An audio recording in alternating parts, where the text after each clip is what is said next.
You've done the reading, you have dozens of tabs open, a mountain of highlighted PDFs, and pages of raw notes. But when you finally sit down to write, you're just staring at a blinking cursor on a blank page. Professional academic writing relies on a strict, replicable structural blueprint to move past this initial paralysis. University graders are actively scanning your paper for 3 specific, distinct sections: an introduction, a main body, and a conclusion. Before you can use this template, you need exactly 2 things in front of you: a thoroughly analyzed essay prompt and your collection of preliminary research notes. Working within this rigid 3-part framework provides a destination for your research. Instead of starting with an empty canvas, you are organizing your notes to fit specific, targeted requirements. Let's look at the introduction. Think of the overall shape and function of this section as a funnel. It is designed to guide the reader's focus systematically from broad concepts down to one highly specific idea.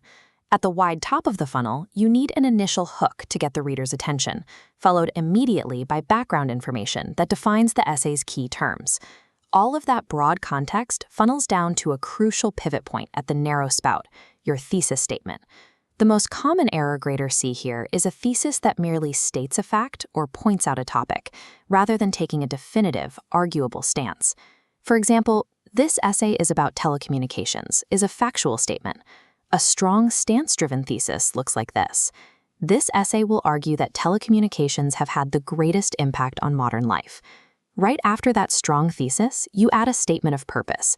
This is a single sentence that explicitly outlines how your upcoming body paragraphs will be organized to prove your point. Using this funnel shape forces you to commit to a specific, defensible argument from the very first page. This creates a clear boundary for the body paragraphs that follow. Now we move to the main body.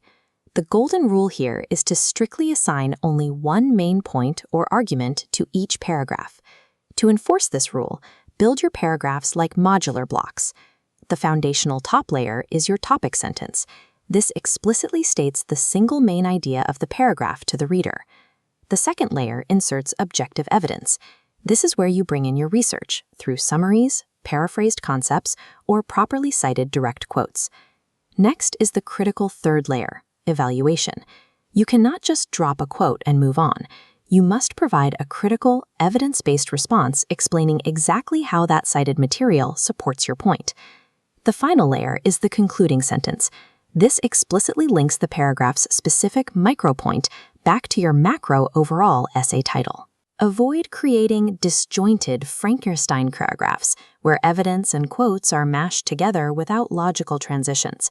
You fix those fragments using specific linguistic tools: cohesive pronouns like it or they to refer back to previous concepts, and structural linking expressions like however or furthermore to guide the reader smoothly between your blocks. Utilizing this rigid 4-block architecture keeps each paragraph focused on defending your thesis. It forces you to justify why every sentence belongs in the draft. Finally, the conclusion. The primary mandatory function of this section is to restate the main thesis from your introduction, but using fresh phrasing. Your second requirement is to synthesize and summarize the distinct main points that you just finished proving in your body paragraphs. The last acceptable element here is providing an overall macro evaluation, or a recommendation for future research based on your findings. The most frequent and heavily penalized mistake students make in this section is introducing new evidence, quotes, or arguments at the very end. Graders penalize this because new information breaks the logical closure of the essay. A conclusion is for closing loops, not opening new ones. A strictly summarized conclusion acts as the final proof of your thesis. It leaves the grader with a sense of resolution rather than lingering questions. Look at the result. Those scattered research notes are now organized into a structurally sound academic essay outline. You are now equipped to craft an attention-grabbing introduction, prove your point systematically block by block, and deliver a powerful closed wrap-up. Here is your final step. Stop watching, sit down, and spend the next 5 minutes drafting your core thesis statement using the funnel formula. Nailing the thesis structure first is the most important step.